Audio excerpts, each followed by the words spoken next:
All right, guys, we're going to start at the very, very beginning. Let's take a look at a coordinate plane. So I just want to clarify a couple of things just so that we are all on the same page. So what is a coordinate plane? You see this grid where you see all these boxes and you see these numbers and you see these numbers right here. That's called a coordinate plane. The whole thing is called the whole coordinate plane. So the whole grid is the coordinate plane.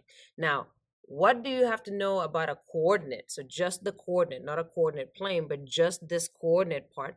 All right, the coordinate has to be x and then y in parentheses separated by a comma. So here's an example. It has to be x first, then y. And the way to remember that is just really simply, the alphabet. You have to go in order, okay? It's very important. You can't go out of order. It must be in order. So x has to come first and then y. It's written in parentheses separated by a comma. All right. So let me write down a coordinate. So let's say this coordinate right here where I have my mouse. Okay. So this blue dot right here.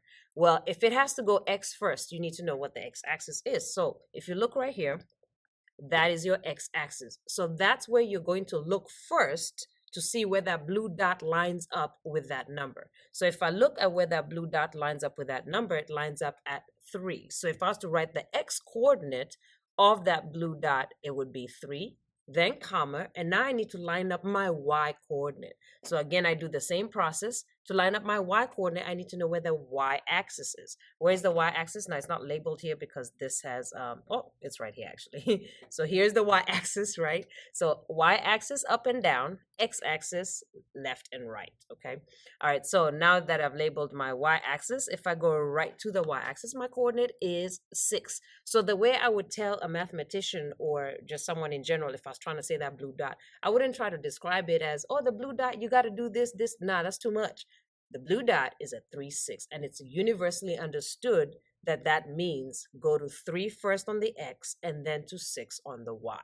Okay, so we're going to, of course, do a couple of examples to make sure that you understand what that is. So let's do one over here, and we'll talk about what quadrants those are in and so forth. So again, what letter do I have to start with? What letter comes first? To look at what that coordinate is, I have to look at the x-axis first. So x-axis, so here's my x-axis again. So I'm going to go right to my x-axis from this blue dot, right down to my x-axis, which is -5. So it starts at -5 with parentheses and then a comma. And my y, I look at the blue dot again, and I go right directly to my y-axis, which is the up and down one, all right, which is 1. And that is how you write. So this is -5, 1. That is how you would write that coordinate. All right, let's go over some other definitions. All right, so you have the coordinate plane, which is the entire grid, right? It's this entire picture. You have a coordinate, which is just a dot. All right, now we're going to talk about what is a graph. So when I talk about what is a graph, it is the outline that is in the coordinate plane. What that means is you're going to see something like that. That is a graph. The outline that is inside the coordinate plane. It's made up of many, many coordinates. So for example, there's a coordinate right here at, remember we always go x first, 3, 1. There's a coordinate right here at 5, 3. There's a coordinate right here at -2, -3. There's a coordinate right here at -3, -4. So a graph is lots and lots and lots of coordinates plotted. And it doesn't have to look like a straight line. Absolutely not. It could do, in fact, I'm going to do the ones we're going to see in Algebra 1. It could look like a U, for example. It could look like this, called an exponential function. It could look like this. I mean, it can look like anything. So a graph is just an outline inside the coordinate plane. All right, so again, when you're doing a coordinate, what you're going to do is you're always going to start at 0, 0, right? You're going to walk in alphabetical order. So if you don't like the go down to the x or up to the x, you're going to do it this way. You're going to start at 0, 0. So let's say I was trying to go to, let's do this point right here. You're going to start, imagine you are walking, right? And you're starting at 0, 0. And you're told, hey, I need you to walk to that pink dot. But you can only walk left, right, up, down. Okay, left, right is x, up, down is y. All right, so you're walking in alphabetical order, x-axis, left, right, y-axis, up, down. Note, do not start counting until you take a step. So sometimes they don't put numbers for you and you have to count the boxes. All right, so we're going to walk x-axis first because that's what it says. Oops.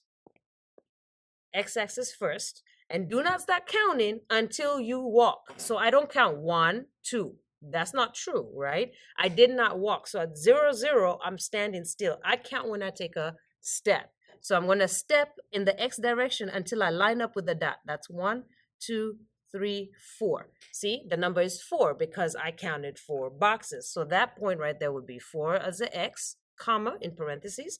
And then I'm going to count to the Y. So I'm walking from 0, 0 to this point, but I have to go left, right. And then Y, which is up, down. So which way do I go? Do I go up to the dot or do I go down to the dot? Well, I should have said I go down to the dot. So we're going to go down. Again, don't count here. I haven't started walking, right? There's not 1. You count when you walk. So this is 1, 2, 3, 4. And because I went down, it's -4. And you can see that it lines up like that. So again, I'm just showing you this method as well because sometimes they will not put the label for you and you have to figure out what the coordinate is if you can't just see it. So those are 2 methods to find out what the coordinate is. The last definition that I want to give you is the quadrants. Now, we're not going to use this so much, but it is important to know the quadrants.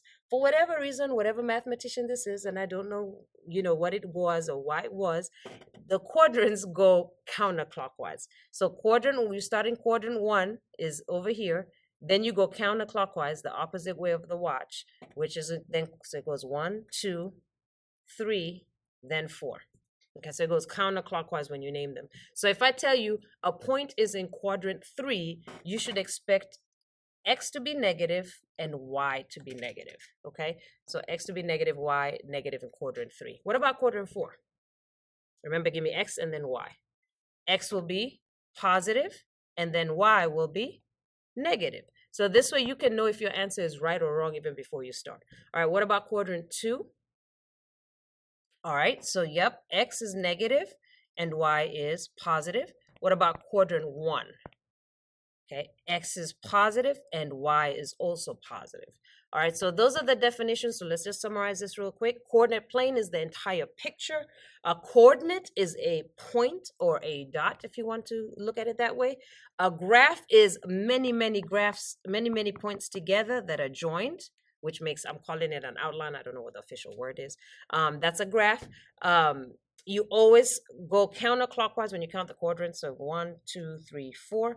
And then to see what values are positive or negative, to the right of X is positive, to the up of Y is positive, to the left of X is negative, down is negative. So left and down are negative, up and right are positive. I hope this clears it up, but we're going to get some practice just to make sure that we completely got it.